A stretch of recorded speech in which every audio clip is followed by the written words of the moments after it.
Ahoj, já vás vítám u dnešního videa a dneska se podíváme na to, jak se zdobí měsíc únor.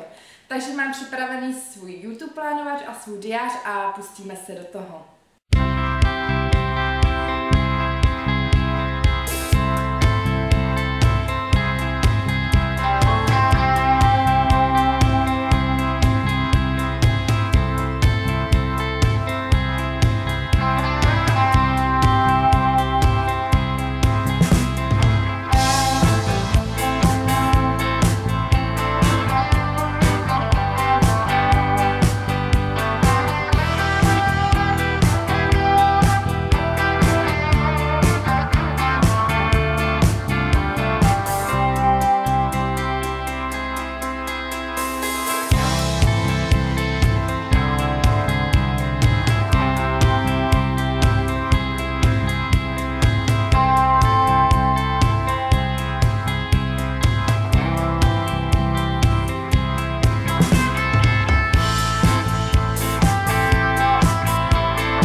Já doufám, že se vám tento update líbil. Já jsem záměrně zvolila tuhletu zlatou kombinaci, protože mi symbolizuje takový ten lesk a třpyt, prostě, který já mám ráda. A navíc mi to i sedí k tomu Valentínu a k té lásce, ačkoliv ne všichni ten svátek máte rádi.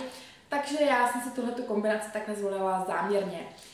Pokud se vám to líbilo, určitě nezapomeňte dát palec nahoru, kanál odebírat a já vám určitě, nebo pokud budete chtít, připravím zase takový malý update z toho, jak jsem si nazdobila měsíc březen.